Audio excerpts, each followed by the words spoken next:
حنتي حتى جننيها أو حنت دقيقة أو سيد كات من لساتري أنت هاليها حجي نصاد كانن جيتاتشون يدقفهم دي يدقفهم من إفرايم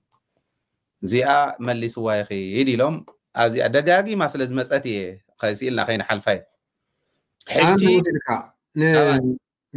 نصاد كانن جيتاتشون أفتن زدقفلن زنور معرفات نجيركاي أفتن تقام كون دما نجيركاي بقدما يزهاو انترفيو بتعمي سنسيتيف بتعمي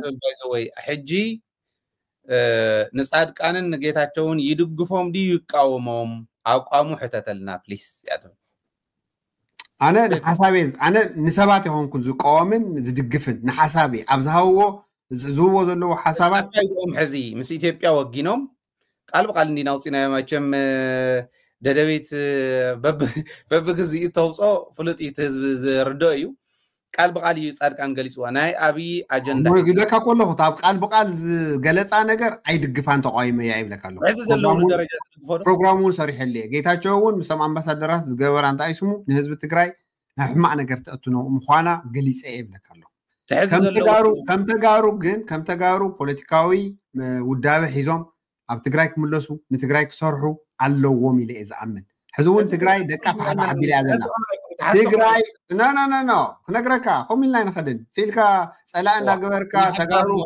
ኤፍሬም ኖ ከመ ይኮነን ትብሎ ዘለካ ናይ ሽንገላ ኩልና እውን ንብለሉ ኢና ኣነ ሃይላንድ ዕሪ ተቃዊሞ እዮም ዞም ሰባት እዚኦም ንትግራይ ንክመፁ ይፅዕርየ ኢለ ክሕሱ ስኢለ ክዛረብ ኣይደልን ብተግባር ዝገበርክዎ ግን ኣብዚኣ ህዝቡ እንዳገለፅና ስለንኸይድ ስኢለ ይድግፎም እየ እንተዝምለሱ ይደሊ እንታይ ኮነ ብኣካል ብተግባር ደው ኢለ ንዓይ ምስ ኣወይኑውን ሰባት ሊኢኸ ይልምን ነይረ እየ ይልምን ኣለኹ ተመለሱ ንትግራይ ኣብ ትግራይ ተቃለሱ እዚ ኣይኮነን ግን ትሕቶ ዝብል ኣካይዳ ጻድቃንን ጌታቸውን ሕዚ ይድግፎ ደ ይድግፎን እያ ፕሊዝ ሕተተልና እያ ቃል በቃል ናው ኣንትኮ ዞምሳ እዚኣቶም እኮ ኣብ ብልፅግና ከይዶም እዮም ዝሰርሑ ዘለዉ ኣብ ኣዲስ ኣበባ ኮ እዮም እኒአው ንትግራይ ቢትሬድ ዝገብር ሰባት ንትግራይ ክስታይ ዝገብር ነገር ምስ ብልፅግና ዝሰርሕ ሰብ ኤፍሬም ይድግፊ ኢልካ ክትሓስብ የብልካ ኣይድግፎምን ኢቱ ናተይ 4 ነጥቢ ከቐምጠልካ ከም ሰባት ግን ከም ተጋሩ መጠን ግን ዞም ሰባት እዚኣቶም ውዳበ ፈጢሮም ፖለቲካዊ ታይስሙ ፈጢሮም ኣብ ትግራይ መፅኦም ክቃለሱ ኣለዎም እየ ዝብለካ ዘለኹ ትክክል እዩ እዚ ማለት ግልፂ ይመስለኒ ተረዲካሎ